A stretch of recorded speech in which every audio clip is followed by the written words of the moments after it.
The Doing The Orton Podcast is brought to you by Baldwin Park Pizza Company. The Baldwin Park Pizza Company has been serving Joey's original recipe for over 20 years.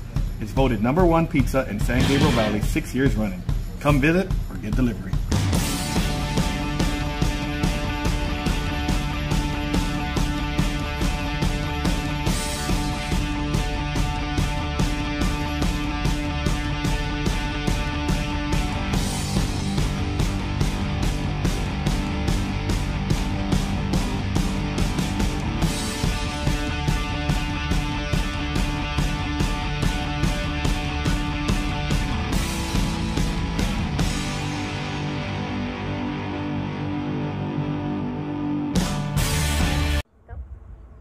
Hi everyone, I'm Hannah, host of the Doing The Orton Podcast, and I hope you enjoyed today's episode with my very special guest, the gatekeeper, Klein.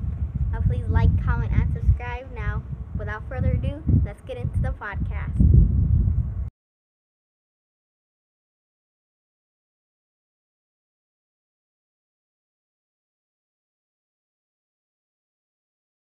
So how are you doing today? I'm good. How are you? I am doing great. Good. So, let's get started with the podcast. So, hi everyone, I'm Hannah, host of the Doing The Orton Podcast. Today I have a very special guest with me. It is future Women of Honor champion, Klein. Hi. Thanks for having me, Hannah. Hi, thank you for being a guest on my podcast. Okay, so, let's get started. So, were you a fan of wrestling growing up? No, I actually wasn't allowed to watch wrestling growing up, so I remember seeing it a little bit when I was really young, and then I wasn't allowed to watch it, and then we didn't have cable growing up, so it wasn't even an option, and then I did grow up around high school wrestling, so I watched a lot of that, and then when I discovered professional wrestling, I wanted to do it immediately. Okay, so how did you get started in wrestling? I was singing in a local rock band in Cincinnati, and I was also waitressing, so I invited some other people that I worked with to come see my band, and one of the other servers was a wrestler, and he said, I'll come see your band if you get your band to come see me wrestle. So I went to one of the live events at Heartland Wrestling Association, and immediately the first event I saw, I was hooked and wanted to be in the ring. Okay, so when you first started training, who were some of your trainers?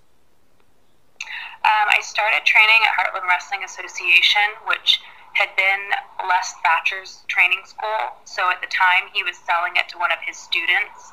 So Les was in there some of the time, and then I trained under his student that had bought the company. I did get to train a little bit with Jimmy Yang a couple of years after that, and then about 3 years ago, I was able to train full-time with Les, and really just learned so much. That really changed everything for me, getting to train full-time with him. Okay, so how long did you train before you had your first match? I think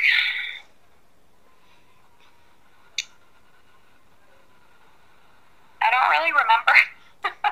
I think I had my first match, I think it was less than a year of training, but it wasn't a singles match. It was like a 10-person tag match. So I wasn't in the ring a whole lot, and if I was in trouble, then I could just tag out. I had plenty of people to get in and save me. Okay, so you said that it was around a 10-man tag match. Who was your first singles opponent? I think my first singles opponent might have been,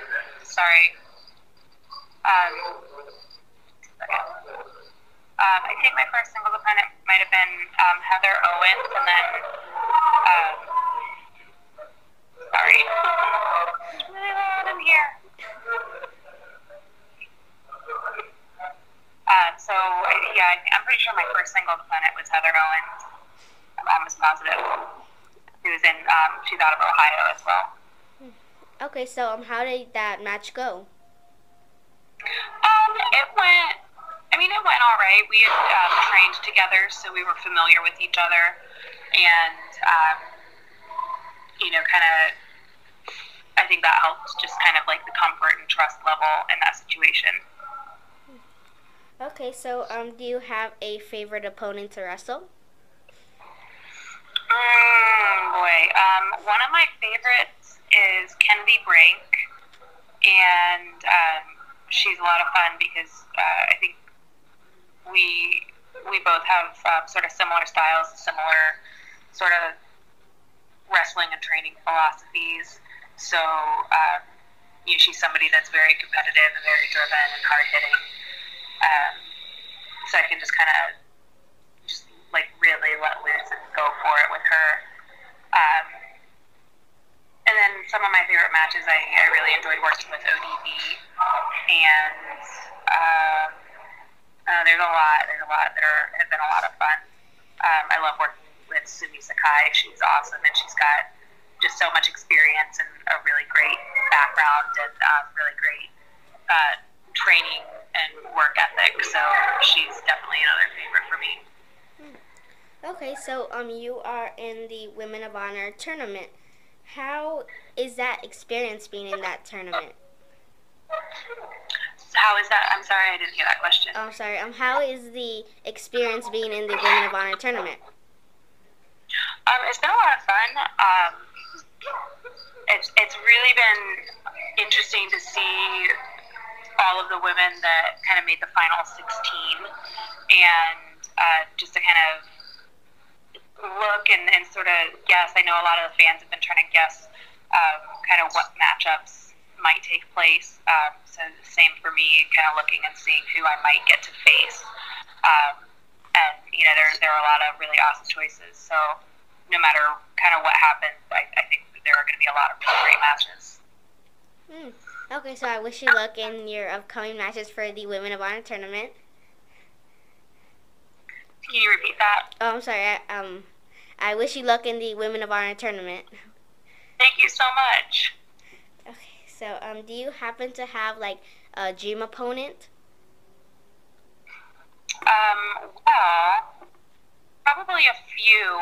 Somebody that's in the tournament that I would love to have a singles match with is Kagetsu from Stardom in Japan, and I think she is she's so talented and really intense, and I think has just a great attitude, and I think would just be really a good opponent for me. I think would be somebody that we would both really push each other to the limit, and that's fun for me, and I think it's also fun for the fans to get to watch two people that are really pushing each other like that.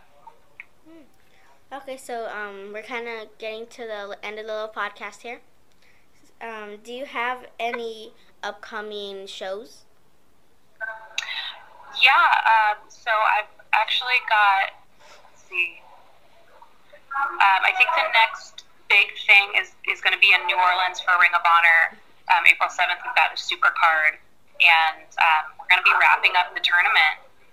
So I know that that's going to be kind of a bigger venue, and I think that at this point it's going to be our record-breaking attendance so far. So I think that's going to be a really great event. I've never wrestled in Louisiana before, so I'm really excited about that, getting to be part of the culmination of the tournament and to be somewhere, be breaking attendance records and be somewhere I've never been before, in front of an audience I've never been in front of before, hopefully meeting some new fans, finally getting to meet some people face to face.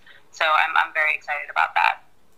Okay, so is there any way people can follow you on social medias? Yes, so I made all of my social medias the same just to make it easy. So whether you go to Facebook, Twitter, or Instagram, if you type in Real Kelly Klein, RealKelley, that'll bring me up on any of those three platforms. I know on Facebook I've got a ton of friend requests, so sometimes it won't let you send those through, but you can always follow me on there too, and still should be able to interact and everything. So Real Kelly Klein makes it easy all across the board, and kind of see what I'm up to on Twitter, Instagram, and Facebook. Okay, well, we've reached the end of the podcast. Thank you so much for being a guest today. Thank you. Thank you. So thank you for your time. Thanks, and I hope I see you again soon. Yeah, you too. Okay. All right. Have a good night. You too.